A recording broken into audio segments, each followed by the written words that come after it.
আসসালামু আলাইকুম সবাইকে। এখানে আমার বড় মেয়ে এই তো কেক বানাইছে। কেকগুলো খুব সুন্দর হয়েছে। একটা কেক আর পুডিং বানাইছিল।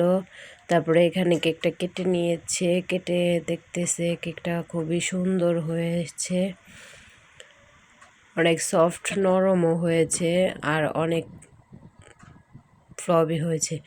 তারপরে এই তো এখানে দেখতে পাচ্ছেন চুলায় পানিতে তারপরে সে ভাপ দিয়ে বানাইছিল। কেকটা দেখতে খুবই সুন্দর হয়েছে, মাশাল্লাহ মাশাল্লাহ। এই তো এখানে কেকটা প্রায় হয়ে এসেছে।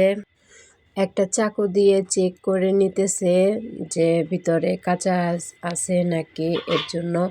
এই তো একটু কাঁচা ছিল, তারপরে ঢাকনাতে ঢেকে আবারও রেখে দিল কিছুক্ষণের জন্য।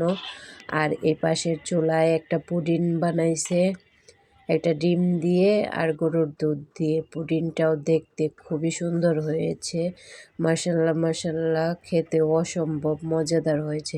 তারপরে এই তো চাকু দিয়ে আবারও চেক করে নিল, একদমই পারফেক্ট হয়েছে। আর এখানে চারপাশ দিয়ে কেটে তারপরে প্লেটে ঢেলে নিবে। এই তো একটুই করে নিচ্ছে যাতে পুডিংটা খুব সুন্দরভাবে বের হয়ে যায়।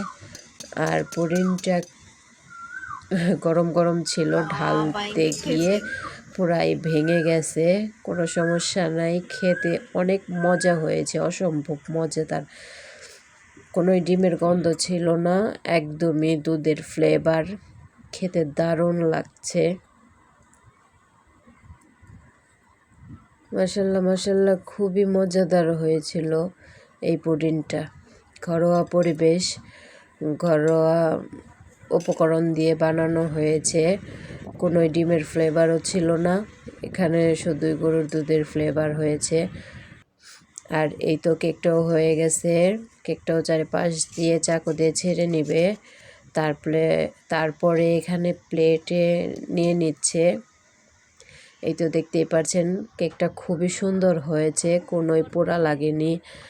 দেখতেও অনেক সুন্দর, সফট নরম ফ্লবি, একদমই তুলতুলা ফুলে টইটম্বর। কালারটাও কি সুন্দর আসছে, তাই না? তারপরে এই তো কেটে নিবে, আর গরম ছিল, ঠান্ডা করে তারপরে খাবো। অনেক মজা হয়েছে, অনেক মজা হয়েছে, মাশাল্লাহ মাশাল্লাহ। খুবই সুন্দর দুইটা খাবার ছিল, দারুণ লেগেছে সবারই খেতে, অসম্ভব মজাদার হয়েছে। ভিডিওটি দেখে ভালো লাগলে অবশ্যই একটা লাইক দিয়ে পাশে থাকবেন। আর এই তো খুব সুন্দর হয়েছে, মাশাল্লাহ মাশাল্লাহ।